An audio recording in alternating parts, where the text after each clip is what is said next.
அள்ளி கொடுப்பதில் வல்லமை பெற்றவன் அப்பன் பழனி அப்பன். தினம் அச்சம் தவிர்ப்பவன் ஆறுதல் சொல்பவன் அப்பன் பழனி அப்பன். புள்ளி வரும் அறிவேலுக்கும் வேறொரு ஜோதி பிளவும் உண்டோ? அந்த சுப்பையன் போலொரு அற்புத தெய்வத்தை சொல்ல முடியும் உண்டோ?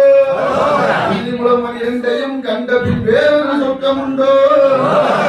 வேசத்திலாயினும் வீரத்திலாயினும் வேலனை வெல்வதுண்டோ?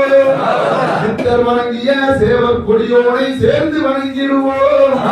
அந்த சிக்கலில்லாயினும் செந்திலாயினும் சென்று அணிந்து நிற்போம்.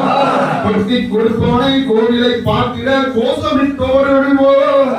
சொல்லும் புத்தட்டுமே கல்லும் தட்டட்டுமே கொஞ்சம் கண்டு கொள்ளும். ஆறும் அறுவதும் ஆணை இருவதும் ஆடி நடந்து செல்வோம். சில ஆனந்த பாடல்கள் வேலனை பாடட்டும் அன்புடன் வைத்து கொள்வோம். சில ஆனந்த பாடல்கள் வேலனை பாடட்டும் அன்புடன் முடிந்து செல்வோம்.